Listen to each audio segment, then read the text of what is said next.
I'm at the gallery with Howard Mason, looking at the exhibition, People Watching. We're in Stroud. We've got how many paintings? 18. 18 in total. Let's have a look at, let's start with this one. So, the animals with the... White Rabbit. Yeah. Yeah, White Rabbit is just a fantasy picture. I like to do, obviously, paintings with people in, and this particular one, I've put some animals in as well, cats, a bird, and a rabbit. So again, it's just a fantasy picture, no real meaning. It's extraordinary how the rabbit in the foreground is almost coming out of the picture. It feels like that way to me. And then the background figures are varying in size and scale, but you've got a real mixture of things going on. Particularly like the mouse in the cat's mouth, the finch, and of course the girl playing the violin. Today is a very topical day because, of course, we have the election in America and working out who is going to be the next president. So the next painting is 1984. So 1984 is based on an idea that I developed. I'm fascinated with the painter Bosch. And I wanted to do a Bosch-like painting. So, as quite rightly mentioned, that Donald Trump is on the right-hand side of the picture, and he's basically, in the painting, he's a devil-like figure. He has a creature coming out of his mouth. It's lots of ideas really. So you've got in the top left-hand corner, you've got fracking, you've got power stations, which is all current with climate change. You have people with the coffee on the go. You've got a trail of figures all looking at their phones. This trail winds in and out of the painting, and as you follow the group, at the top you can see people climbing up a hill. And because they're not concentrating, they're then falling off the cliff. There's Amazon housing. There's a plinth with the mobile phone, which I think we all sort of worship in a way. And you've got in the bottom left-hand corner, you've got plastic waste. And as a representation of cancel culture, however you feel about that, it's a record of people burning books that they particularly don't agree with. Strong work, Howard. Strong work. The painting below is of the carnival. Was it the carnival in Cheltenham? It's the jazz festival. Yeah. So these two figures were figures that you observed throughout the day and were able to create this very harmonious work. Yeah. So I actually requested the two black guys if I could take a photograph of them. They were very happy to do that. And so they were specifically asked to be in the picture. The rest of them, including the tents, the people eating in the background, and the guy playing the guitar, were in fact just a mismatch of ideas that I took from the scene, just to make it obviously an interesting picture. Next to this painting, we've got the Rococo garden group. What's this painting called? So this one is called Take a Breather. Take a Breather. Yeah. That's it. Yeah. So this painting is called Take a Breather, and it's volunteers who work there. They heavily rely on volunteers at the Rococo Gardens in Painswick. I volunteer there on a Wednesday as well. And I just like the idea really of a group of people, having a break. It can be interpreted with the person sat in the middle as being slightly isolated or in deep thought, but certainly not involved with the talk by the other four. Do you want to talk about the man in the hammock next? So, yeah. So the one in the top is basically a person who's sort of not in the zone really, because you've got climate change. So you've got forest fires in the top.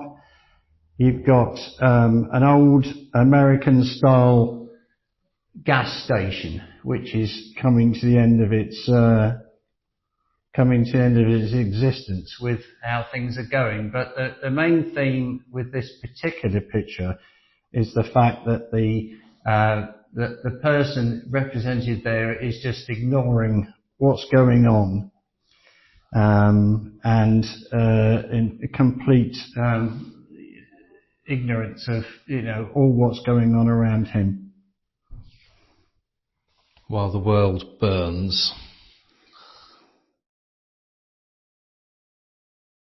So that painting is above, we've got daily bread on the left and the tin drum on the right.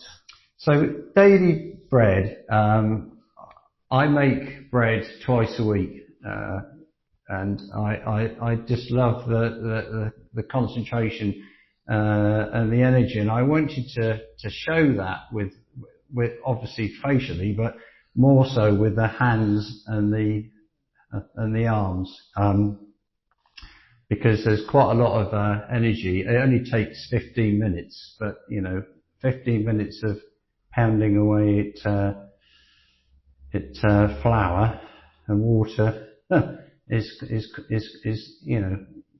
quite a workout. A workout, yeah.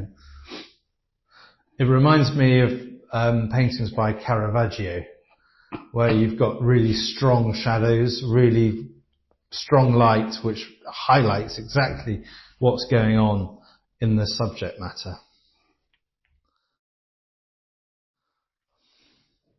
So, Tin Man next, or Tin Drum. Tin Drum. So, Tin Drum is actually a film. It's based on a book by Gunter Grass, and it's a young boy in Poland during the Second World War, and he sees the horrors and injustices of the situation there. And obviously, the invasion by the German troops in the background. It's quite an emotional story. I mean, and very strong. The young boy falls downstairs at a very young age, and he never grows. It's a very strong painting, that one, isn't it? With the slightly comical figure in the front, but behind is so many figures that are. Yeah, sure. It's a absolute sort of horror story. So the next painting is the Goldfish, or just Goldfish. That's the title. So Goldfish is a young couple with their child, and the child staring at the goldfish. Now, you can read this, like most of these things, in different ways, but I see it as is the young child fascinated by the goldfish going round and round and round in circles.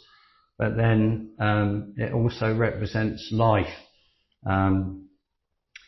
for the parents of the dailies going to work and bringing up a child, which again is like being slightly in that situation of a goldfish in that cycle of day-to-day life.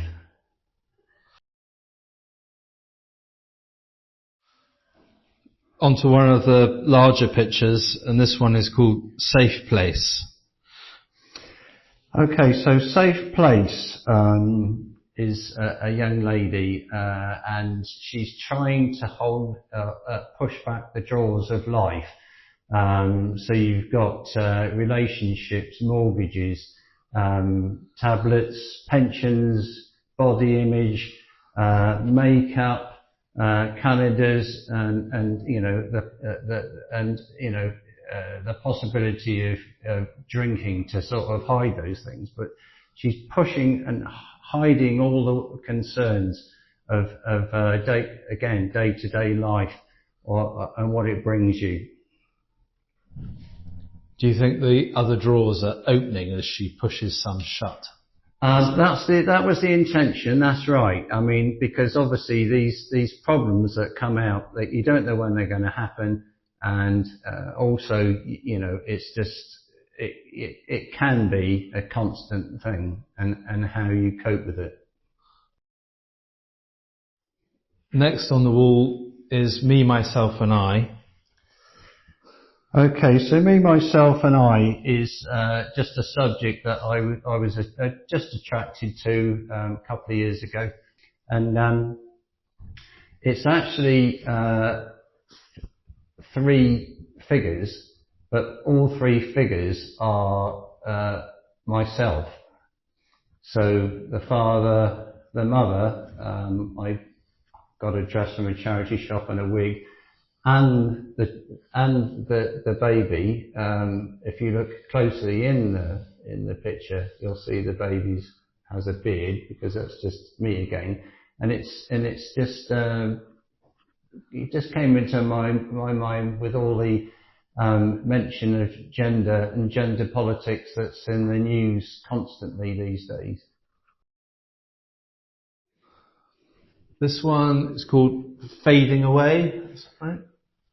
Fading Away, yeah. So the main figure, the main character is the lady in the front, and next to her is stood a young girl. That young girl is the main figure's when she was a young girl, and I painted that in sort of grey, but in monochrome.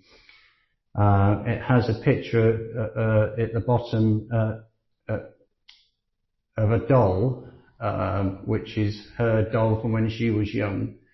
And the idea of this picture is, as you get older, people, friends, family, acquaintances, drift away. So it's just a contemplative sort of painting of times gone past.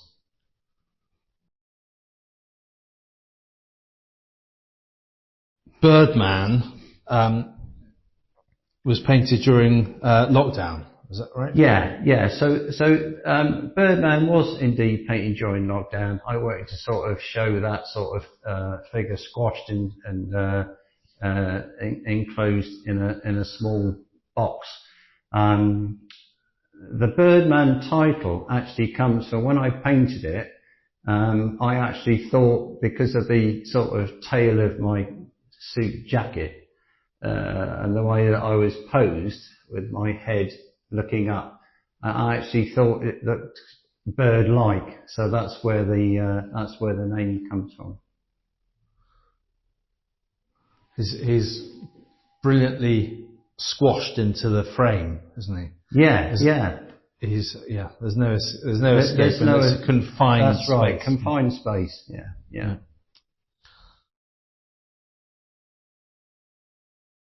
On the easel we have De Profundis. De Profundis. So De Profundis is a poem that Oscar Wilde wrote to his lover whilst he was in prison, and it's a very sort of sad, emotional poem, and I just wanted to sort of try and convey in the four figures this sort of torment that was going through his head. I drew it out, and I was going to paint all of it, but then I thought if I painted it all, I would hide lots of the sort of structure of the figures. So I decided to just leave it with the charcoal drawing and just paint the heads and one body. You've got the outline of the four bodies, and once you notice the structure of each body, you can figure out the structure of their backs, their arms, their shapes. But because you've done it just with charcoal, they don't overlap, and it works exceedingly well. You can see through the arm in the foreground. You can see the neck behind it, the two necks behind it. It doesn't block anything out. You can see the full picture. No, that's correct. That's what I wanted to sort of. It wasn't what I was going to initially achieve. I'm not trying to pretend that, but it's certainly when I started to sort of paint it, I thought, well, I'm going to leave it as a sort of cycle of movement.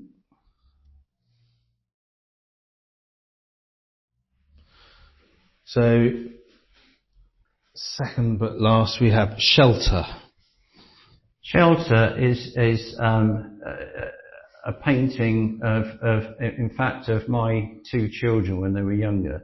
And it was and what I did is I tried to think of how I could sort of bring this out as a sort of painting as a whole, and I decided to put them in a seaside shelter, and you can just about make out the sea, the structure of the thing, and also the sand and dirt that's all over the glass.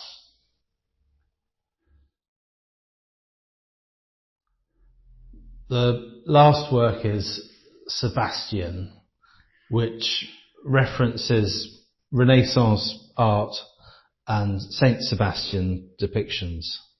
Yeah, so I went to I think it was Torbay, and as we were walking around Torbay, we saw this poor young lad who'd been tied to a lamppost with cling film.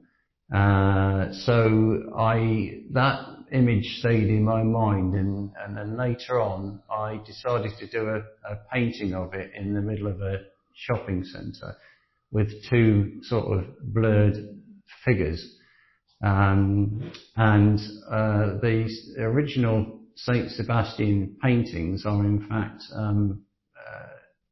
tied to a tree, but also with arrows in his body. I replaced the arrows with lipstick kisses. I tried to sort of brighten up the figure as well. No particular necessary reason, but I did put a fez on top of the head.